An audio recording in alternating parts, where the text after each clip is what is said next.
மழை காரணமாக இன்று தமிழகத்தில் 28 மாவட்டங்களில் உள்ள பள்ளி கல்லூரிகளுக்கு விடுமுறை அறிவிக்கப்பட்டுள்ளது. வானிலை ஆய்வு மையம் கனமழை எச்சரிக்கை விடுத்துள்ள நிலையில் மதுரை, சென்னை, செங்கல்பட்டு, காஞ்சிபுரம், திருவள்ளூர், வேலூர், திண்டுக்கல், திருச்சி, தேனி, சேலம், கோவை, தஞ்சை, திருவாரூர், மயிலாடுதுறை, விழுப்புரம், கடலூர், அரியலூர், பெரம்பலூர், புதுக்கோட்டை, கரூர், நீலகிரி, தருமபுரி, கள்ளக்குறிச்சி, திருவண்ணாமலை, திருப்பத்தூர், ராணிப்பேட்டை ஆகிய மாவட்டங்களில் கல்வி நிலையங்களுக்கு விடுமுறை அளிக்கப்பட்டுள்ளது. ராமநாதபுரத்தில் பள்ளிகளுக்கு மட்டும் விடுமுறை அளிக்கப்பட்டுள்ளது. சென்னையில் நடைபெற்று வரும் மழைநீர் வடிகால் பணிகளை தமிழக முதலமைச்சர் ஸ்டாலின் நேற்று இரவு ஆய்வு செய்தார். தமிழகம் முழுவதும் வடகிழக்கு பருவமழை தீவிரமடைந்துள்ளது. சென்னை மற்றும் அதன் சுற்றுவட்டார பகுதிகளில் கடந்த 2 நாட்களாக கனமழை பெய்து வருகிறது. இந்நிலையில் சென்னையில் மழைநீர் வடிகால் பணிகளை தமிழக முதலமைச்சர் ஸ்டாலின் நேற்று இரவு ஆய்வு செய்தார். திண்டுக்கல் காந்தி கிராம பல்கலைக்கழகத்தில் நடைபெற்ற பட்டமளிப்பு விழாவில் பிரதமருடன் பங்கேற்ற முதலமைச்சர் ஸ்டாலின் இரவு 8:30 மணிக்கு விமானம் மூலம் சென்னை வந்தடைந்தார். பின் விமான நிலையத்தில் இருந்து காரில் புறப்பட்ட முதலமைச்சர் மழைநீர் வடிகால் பணிகள் நடைபெற்று வரும் வேளச்சேரிக்கு நேரில் சென்று பார்வையிட்டார். அப்போது குடியிருப்பு பகுதிகளில் மழைநீர் தேங்காத வகையில் உரிய நடவடிக்கை எடுக்க மாநகராட்சி அதிகாரிகளுக்கு முதலமைச்சர் உத்தரவிட்டார். பின் சமூக வலைதளத்தில் முதலமைச்சர் ஸ்டாலின் வெளியிட்ட பதிவில் மழையிலும் இடைவிடாமல் பணியாற்றி வரும் அரசு மற்றும் உள்ளாட்சி பணியாளர்களுக்கு நன்றி தெரிவித்துக் கொள்வதாக குறிப்பிட்டுள்ளார். கிராமங்களின் வளர்ச்சிக்காக இளைஞர்கள் உழைக்க வேண்டும் என்று பிரதமர் நரேந்திர மோடி கேட்டுக் கொண்டுள்ளார். திண்டுக்கல்லில் நடைபெற்ற காந்தி கிராம பல்கலைக்கழக பட்டமளிப்பு விழாவில் பிரதமர் மோடி, ஆளுநர் ரவி, முதலமைச்சர் ஸ்டாலின், மத்திய இணையமைச்சர் முருகன் உள்ளிட்டோர் பங்கேற்றனர். இந்த நிகழ்ச்சியில் இசைத்துறை சேவைக்காக இளையராஜா, மிருதங்க வித்வான் உமையாள்புரம் சிவராமன் ஆகியோருக்கு கௌரவ டாக்டர் பட்டம் வழங்கப்பட்டது.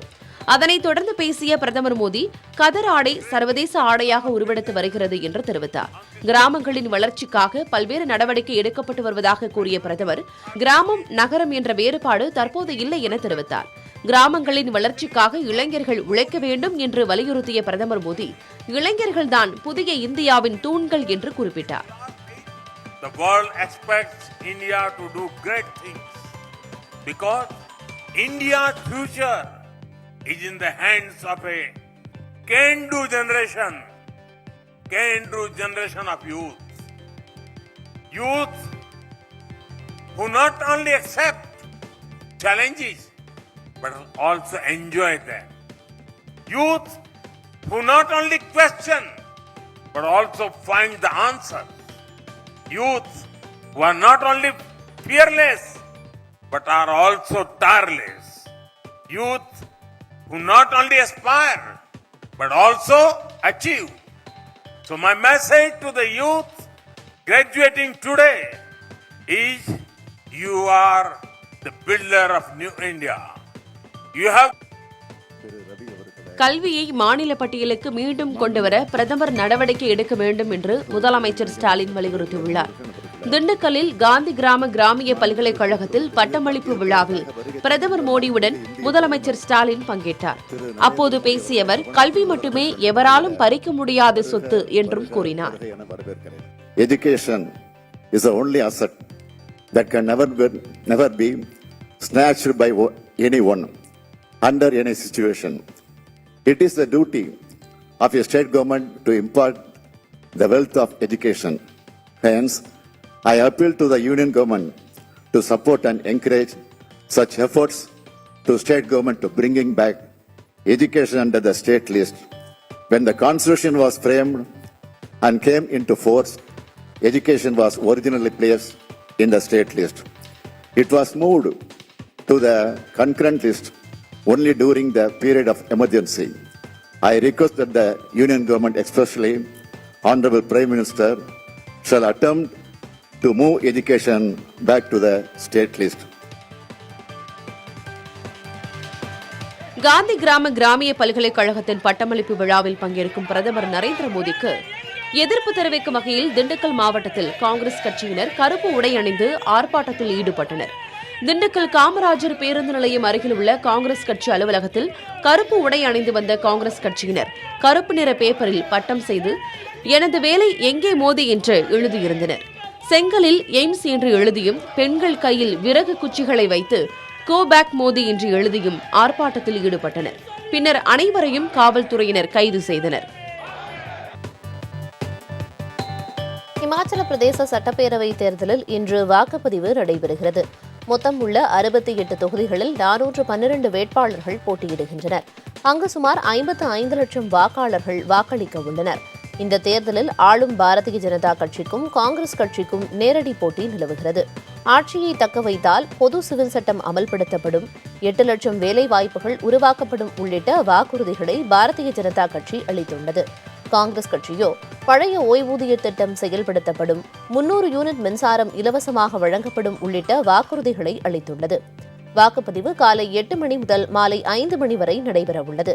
வாக்குப்பதிவிற்காக 7884 வாக்குச்சாவடிகள் அமைக்கப்பட்டுள்ளன.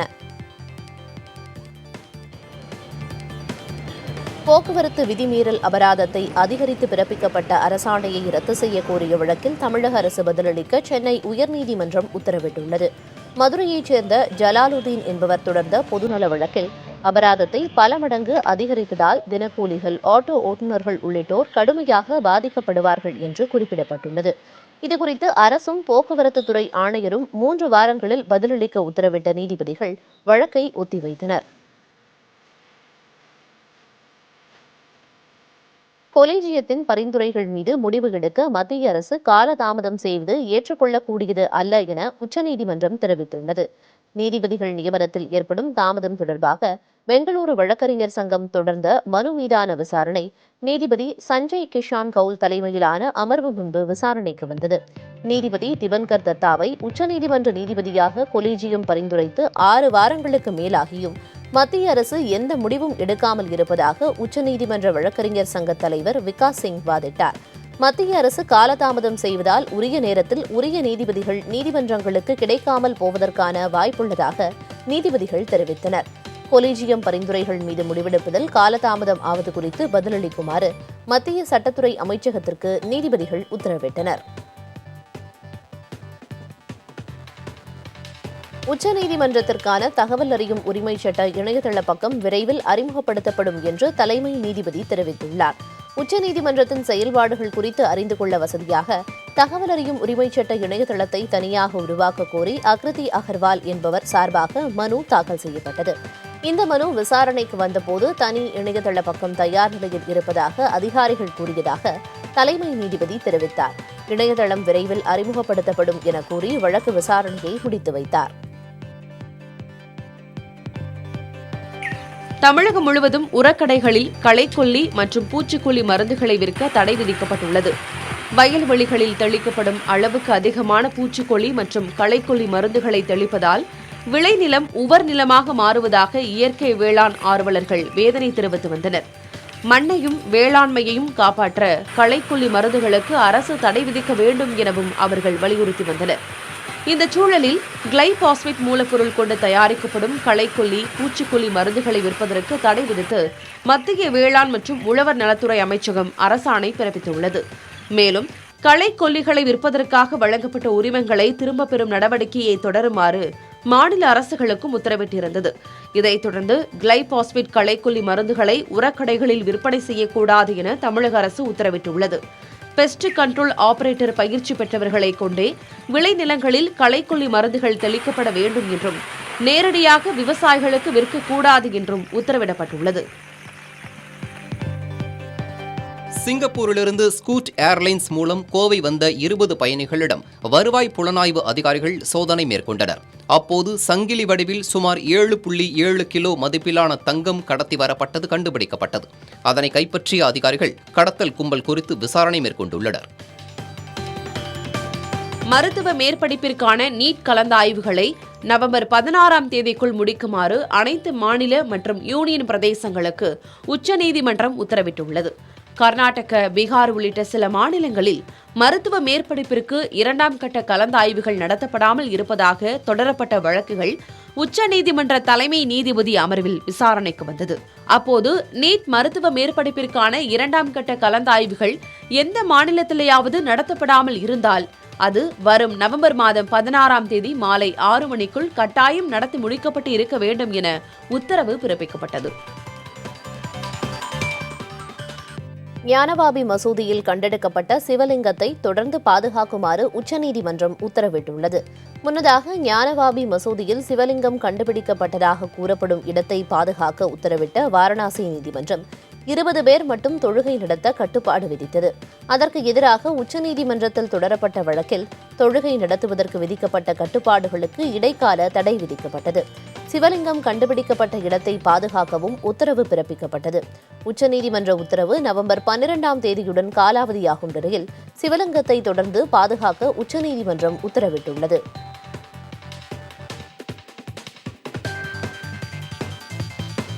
ட்விட்டரில் அதிகாரப்பூர்வ கணக்கு என அடையாளப்படுத்தும் நீலவண்ண டிக் குறியீட்டை பயன்படுத்த மாதம் $8 வசூலிக்கும் திட்டம் அமல்படுத்தப்பட்டதை தொடர்ந்து ஏராளமான போலி கணக்குகள் கட்டணம் செலுத்தி நீலவண்ண குறியீட்டுடன் காணப்பட்டதால் குழப்பம் ஏற்பட்டு நீலவண்ண டிக் குறியீடு வழங்குவது நிறுத்தி வைக்கப்பட்டுள்ளது.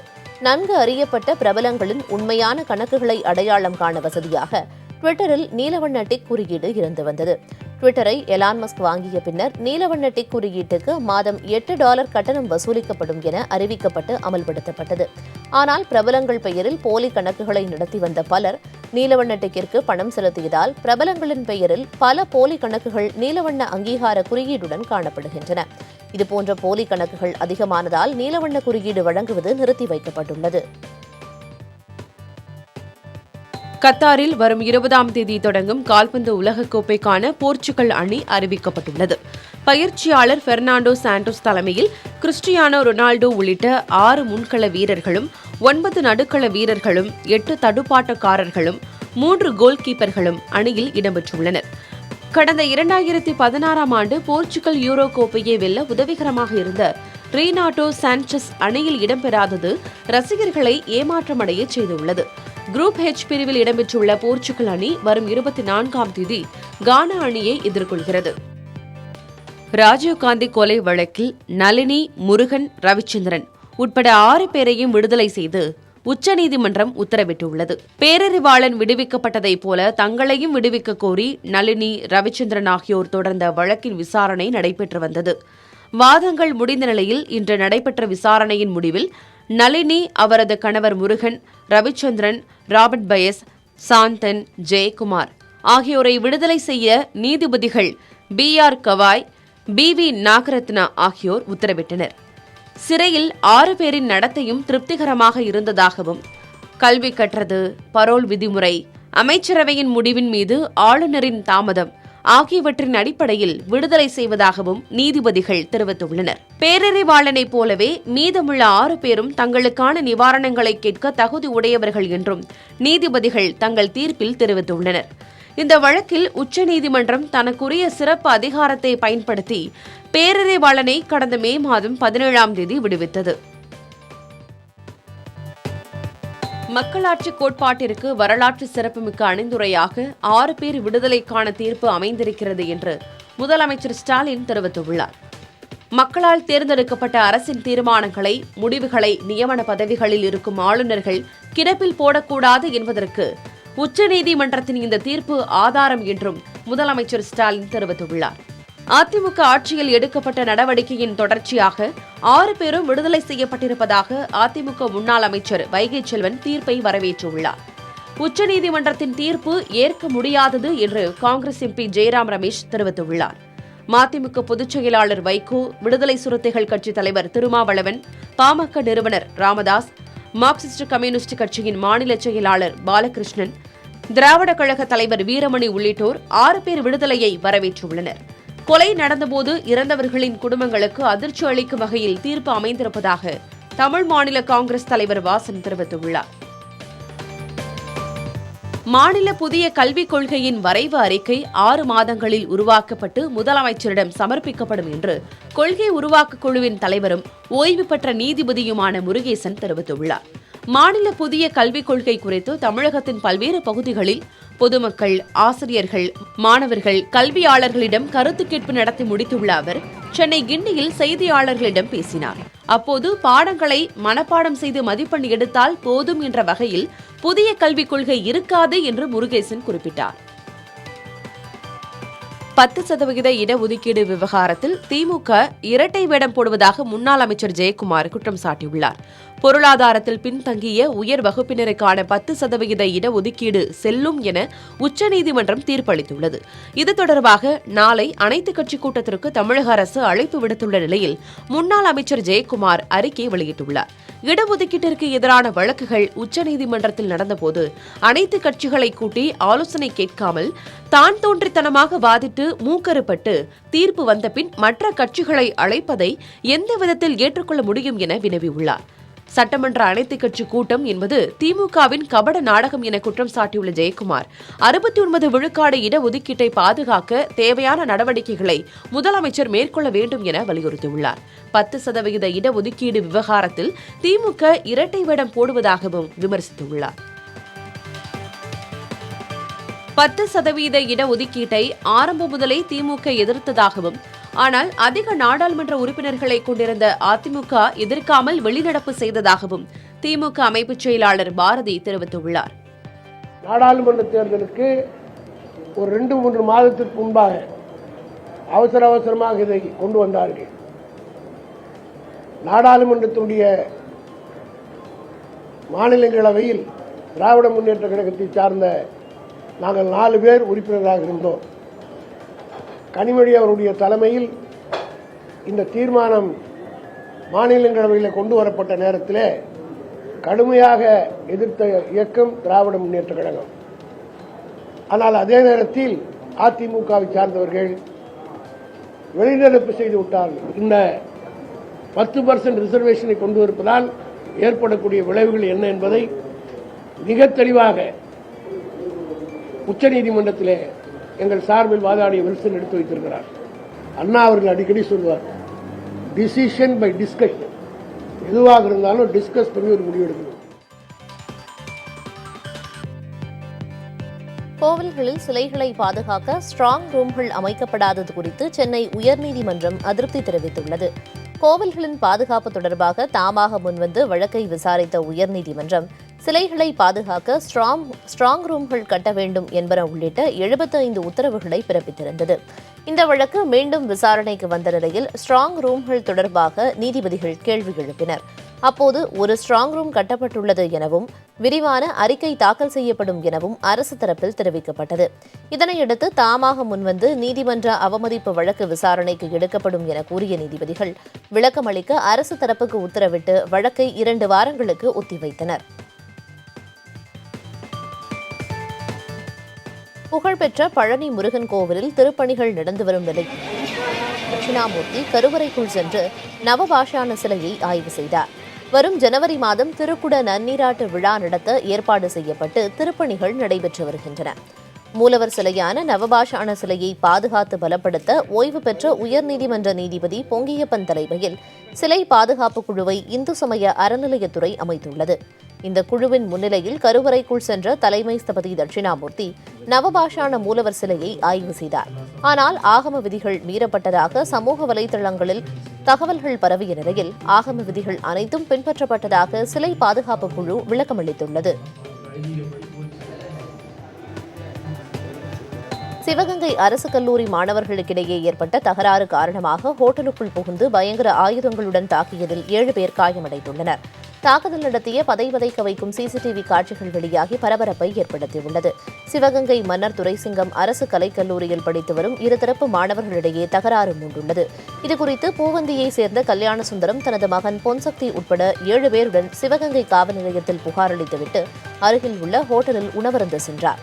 அப்போது ஆவரங்காட்டைச் சேர்ந்த 10 பேர் கொண்ட எதிர்த்தரப்பு கும்பல் உணவருந்திக் கொண்டிருந்தவர்களின் காரை அடித்து நொறுக்கிவிட்டு ஹோட்டலில் புகுந்து அரிவாள், கம்பு உள்ளிட்ட ஆயுதங்களை கொண்டு சரமாரியாக தாக்குதல் நடத்திவிட்டு தப்பிச் சென்றனர்.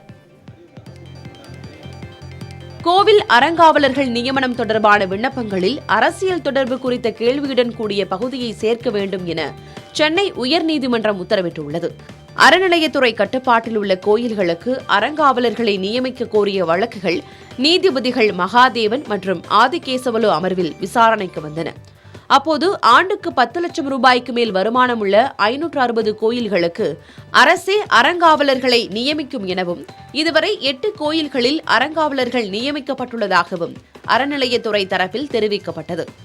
அரசியல் சார்பற்றவர்களை அறங்காவலர்களாக நியமிக்க வேண்டும் என உயர்நீதிமன்றம் உத்தரவிட்ட போதும் விண்ணப்பத்தில் அரசியல் சார்பு குறித்த எந்த கேள்வியும் இடம்பெறவில்லை என மனுதாரர்கள் தரப்பில் வாதிடப்பட்டது. இதனைத் தொடர்ந்து அறங்காவலர் விண்ணப்பங்களில் அரசியல் சார்பு குறித்த பகுதியை 2 வாரங்களில் சேர்க்க வேண்டும் என உத்தரவிட்டு விசாரணையை நீதிபதிகள் ஒத்திவைத்தனர். தொடர் மழையால் கொல்லிமலையில் உள்ள அருவிகளில் வெள்ளம் பெருக்கெடுத்திருப்பதால் பொதுமக்கள் குளிப்பதற்கு தடை விதிக்கப்பட்டுள்ளது. கொல்லிமலையில் உள்ள ஆகாய கங்கை நீர்வீழ்ச்சி, மாசிலா அருவி, நம்ம அருவி உள்ளிட்ட அருவிகளில் வெள்ளம் பெருக்கெடுத்து உள்ளது. இதனால் முன்னெச்சரிக்கை நடவடிக்கையாக கொல்லிமலையில் உள்ள அருவிகளில் பொதுமக்கள் குளிப்பதற்கு தடை விதிக்கப்பட்டுள்ளது. கள்ளக்குறிச்சி மாவட்டம் மணிமுக்தா அணையின் கரையோர மக்களுக்கு வெள்ள அபாய எச்சரிக்கை விடுக்கப்பட்டுள்ளது. கனமழை காரணமாக மணிமுக்தா அணையிலிருந்து 2000 கன அடி உபரி நீர் திறக்கப்பட்டுள்ளது. இதனால் கரையோர மக்கள் பாதுகாப்பாக இருக்குமாறு மாவட்ட நிர்வாகம் அறிவுறுத்தியுள்ளது. இதேபோல் தொடர் மழையால் கொல்லிமலையில் உள்ள அருவிகளில் வெள்ளம் பெருக்கெடுத்திருப்பதால் பொதுமக்கள் குளிப்பதற்கு தடை விதிக்கப்பட்டுள்ளது. பூமியை பாதுகாக்க வேண்டும் என வலியுறுத்தி எகிப்தில் பருவநிலை மாநாடு நடைபெற்று வரும் வளாகத்தில் டைனோசர் பொம்மை ஒன்று உலா வந்தது. பிராங்கி என பெயரிடப்பட்ட அந்த டைனோசர் மாநாடு நடைபெறும் வளாகம் மற்றும் பல்வேறு நாடுகளின் பிரதிநிதிகள் தங்கியுள்ள இடம், அரங்குகள் உள்ளிட்ட பகுதிகளுக்கு சென்றது. அழிவை தேர்வு செய்யாதீர்கள் என்ற வாசகம் கொண்ட பதாகையை கழுத்தில் ஏந்தியபடி இந்த டைனோசர் விழிப்புணர்வை ஏற்படுத்தியது. ஏற்கனவே பிராங்கி டைனோசர் கிளாஸ்கோ பருவநிலை மாநாட்டிலும் விழிப்புணர்வை ஏற்படுத்தியது. சென்னையில் நடிகர் ஆர்கேவின் வீட்டில் நகை மற்றும் பணம் அபகரிக்கப்பட்ட வழக்கில் தொடர்புடைய கொள்ளையர்களின் படத்தை காவல்துறை வெளியிட்டுள்ளது. நந்தம்பாக்கம் டிஃபென்ஸ் ஆபீசர்ஸ் காலனியில் நடிகர் ஆர்கேவின் வீட்டில் அவரது மனைவி ராஜியின் கை கால்களை கட்டி போட்டுவிட்டு 200 சவரன் நகைகள், 2 லட்சம் ரூபாய் ரொக்கத்தை அடையாளம் தெரியாத 2 பேர் அள்ளிச் சென்றனர். இதுபற்றி 10 தனிப்படைகள் அமைத்து விசாரித்து வரும் நந்தம்பாக்கம் காவல்துறையினர் சிசிடிவி காட்சிகளை ஆய்வு செய்தனர். இதில் கொள்ளையடித்த இருவரும் நேபாளிகள் என்று கண்டறிந்த அவர்கள் அந்த புகைப்படங்களை வெளியிட்டுள்ளனர். மேலும் ஆர்கேவின் வீட்டில் வேலை செய்து வந்த ரமேஷ் என்பவரை தேடி வரும் காவல்துறையினர் ரகசிய தகவலின் பேரில் பெங்களூரு விரைந்துள்ளனர். சீனாவில் சர்வதேச விமான கண்காட்சியில் சீன விமானப்படை வானில் நிகழ்த்திய சாகசங்கள் காண்போரை கவர்ந்தன. குவாங்டா மாகாணத்தில் 14வது சர்வதேச விமான கண்காட்சி நடைபெற்று வருகிறது. இதன் ஒரு பகுதியாக விமானப்படையின் சாகச நிகழ்ச்சி நடத்தப்பட்டது. வண்ண புகைகளை உமிழ்ந்தபடி வானில் விமானங்கள் நிகழ்த்திய சாகசங்களை மக்கள் ஆர்வமுடன் கண்டு ரசித்தனர். பயங்கரவாத தடை சட்டத்தின் கீழ் கைது செய்யப்பட்டுள்ளவர்களை விடுதலை செய்ய வலியுறுத்தி கொழும்புவில் உள்ள ஐநா அலுவலகம் முன்பு உண்ணாவிரத போராட்டம் நடத்தப்பட்டது. காவல்துறையினர் எச்சரித்த நிலையிலும் போராட்டம் நீடித்தது. இதனையடுத்து ஐநா பிரதிநிதி ஹனாசிங்கர் போராட்டத்தில் ஈடுபட்டவர்களுடன் பேச்சுவார்த்தை நடத்தினார். அப்போது கோரிக்கைகள் அடங்கிய மனுவை வழங்கி போராட்டக்காரர்கள் உண்ணாவிரதத்தை கைவிட்டு கலைந்து சென்றனர்.